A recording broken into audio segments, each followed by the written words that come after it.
Di tengah intensitas serangan Rusia ke Ukraina yang tinggi, sejumlah warga Ukraina dievakuasi. Kementerian Luar Negeri Republik Indonesia juga tengah berupaya untuk mengevakuasi 153 warga negara Indonesia di Ukraina.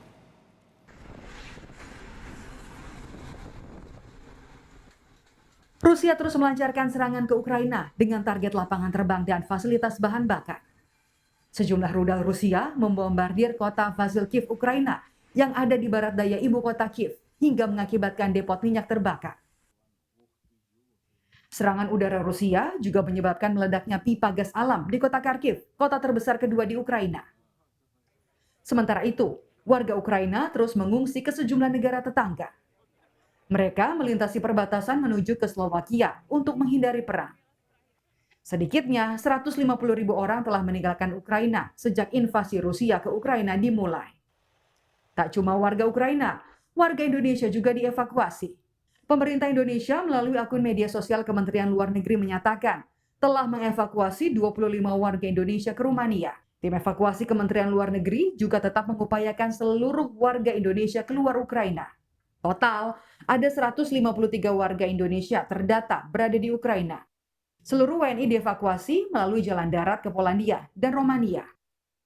Kita juga telah menyiapkan pesawat dan juga tim evakuasi sebagai upaya antisipasi ya, ketika nanti para WNI kita sudah bisa direlokasi ya, bukan hanya di titik-titik safe house ya, namun juga kita bawa keluar menuju ke Polandia atau ke Rumania.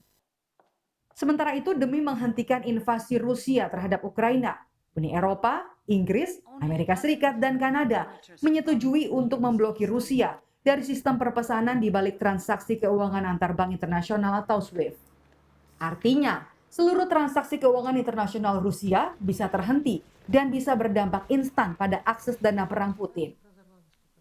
Sistem SWIFT atau Society Worldwide Interbank Financial Telecommunication adalah jaringan pengiriman pesan yang digunakan oleh lebih dari 11.000 bank dan lembaga keuangan di lebih dari 200 negara.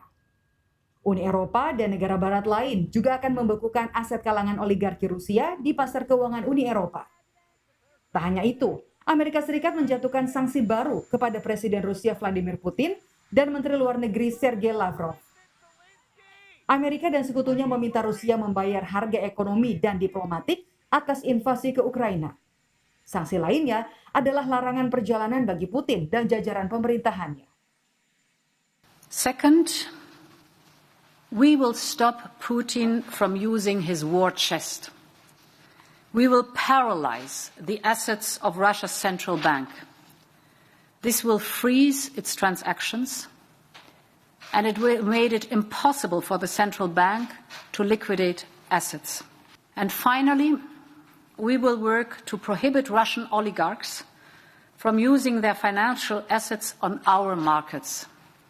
All of these measures will significantly harm Putin's ability to finance his war.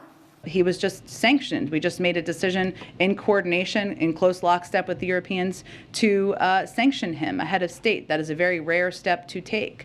And obviously we've issued significant sanctions that cover 80% of the financial sector. Invasi skala penuh dilancarkan Rusia pada Kamis 24 Februari lalu. Serangan dilakukan Rusia setelah ketegangan yang berlangsung sejak 2022.